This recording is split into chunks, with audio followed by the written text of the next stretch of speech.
Hello friends, இன்றைக்கி I know படி அப்படின்ற மலையாள மூவியோட ட்ரெய்லர் ரிவ்யூ தான் பார்க்க போகிறோம். இதில் வந்து பிருத்திவிராஜ் வந்து மெயின் ரோல் பண்ணியிருக்காங்க. அது மட்டும் இல்லாமல் நம்ம பூ படத்தோட ஹீரோயின் பார்வதி வந்து பார்த்திங்கன்னா இந்த படத்தில் ஹீரோயினாக பண்ணியிருக்காங்க. இது வந்து ஒரு பேங்க்கை வந்து கொள்ளையடிச்சிட்டு அந்த பணத்தை பிரிக்கிறதையோ இல்லை அந்த பேஸ் பண்ண ஒரு கதையை பற்றினது தான்.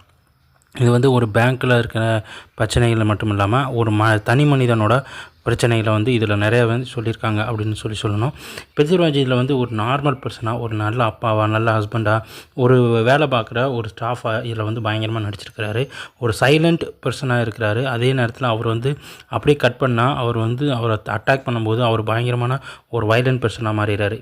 இதில் வந்து நம்ம தமிழ் நடிகர் ராமகிருஷ்ணன் வந்து இதில் ஒரு முக்கியமான ரோலில் நடிச்சிருக்கிறாங்க.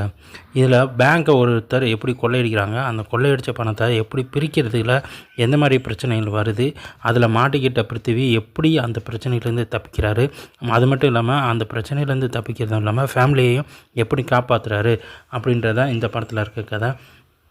பார்வதி இந்த படத்தில் வந்து செமையான ஒரு ரோல் பண்ணியிருக்காங்க. அவங்க வந்து ஒரு அம்மாவாக, 2 குழந்தைகளுக்கு தாயார், ரொம்ப பயங்கரமானதும், ஆனால் புருஷனை காப்பாற்றுறதுக்கும் எந்த மாதிரியான பிரச்சனைகளையும் சமாளிக்கிறதுக்கு தயாராக இருக்க ஒரு பொண்ணாகவும் நடிச்சிருக்காங்க.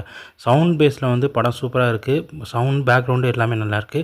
நார்மலான ஒன்லைன் ஸ்டோரியாக இருந்தாலும் படம் வந்து சூப்பராக இருக்குன்னு தான் சொல்லணும். ஸோ படம் ரிவ்யூ முடிஞ்சது. படத்தோட ட்ரெய்லர் ரிலீஸ் வந்து படத்தை பற்றின அப்டேட் பண்ணுவோம். நன்றி.